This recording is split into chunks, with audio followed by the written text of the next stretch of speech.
एक समय की बात है। एक राज्य में एक प्रतापी राजा राज करता था। एक दिन उसके दरबार में एक विदेशी आगंतुक आया और उसने राजा को एक सुंदर पत्थर उपहार में दिया। राजा वह पत्थर देख बहुत प्रसन्न हुआ। उसने उस पत्थर से भगवान विष्णु की प्रतिमा का निर्माण कर उसे राज्य के मंदिर में स्थापित करने का निर्णय लिया और प्रतिमा निर्माण का कार्य राज्य के महामंत्री को सौंप दिया। महामंत्री गांव के सर्वश्रेष्ठ मूर्तिकार के पास गया और उसे वह पत्थर देते हुए बोला, महाराज, मंदिर में भगवान विष्णु की प्रतिमा स्थापित करना चाहते हैं। 7 दिवस के भीतर इस पत्थर से भगवान विष्णु की प्रतिमा तैयार कर राजमहल पहुंचा देना। इसके लिए तुम्हें 50 स्वर्ण मुद्राएं दी जाएंगी। 50 स्वर्ण मुद्राओं की बात सुनकर मूर्तिकार खुश हो गया और महामंत्री के जाने के उपरांत प्रतिमा का निर्माण कार्य प्रारंभ करने के उद्देश्य से अपने औजार निकाल लिए।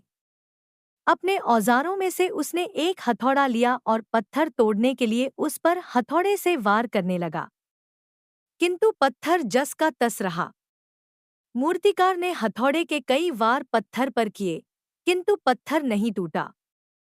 50 बार प्रयास करने के उपरांत मूर्तिकार ने अंतिम बार प्रयास करने के उद्देश्य से हथौड़ा उठाया, किंतु यह सोचकर हथौड़े पर प्रहार करने के पूर्व ही उसने हाथ खींच लिया कि जब 50 बार वार करने से पत्थर नहीं टूटा तो अब क्या टूटेगा।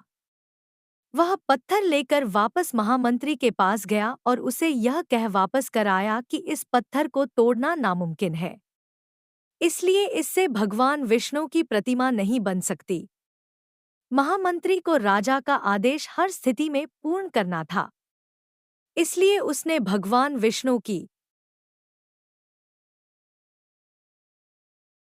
प्रतिमा निर्मित करने का कार्य गांव के एक साधारण से मूर्तिकार को सौंप दिया। पत्थर लेकर मूर्तिकार ने महामंत्री के सामने ही उस पर हथौड़े से प्रहार किया और वह पत्थर एक बार में ही टूट गया, डगमगा जाता है और हम के बाद किए बिना ही प्रतिमा बनाने में जुट गया।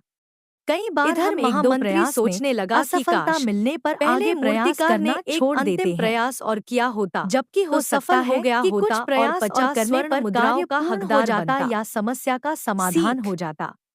मित्रों, यदि जीवन में सफलता प्राप्त करनी है, ऐसी परिस्थितियों से दो-चार होने पर भी तब तक प्रयास करना नहीं छोड़ना चाहिए। कार्य को करने के पूर्व सफलता नहीं मिल जाती, समस्या के सामने आने पर उसका निराकरण करने के प्रयास को करने के पूर्व हम हाथ खींच ले, वही हमारा अंतिम प्रयास हो और उसमें हमें कामयाबी प्राप्त हो जाए।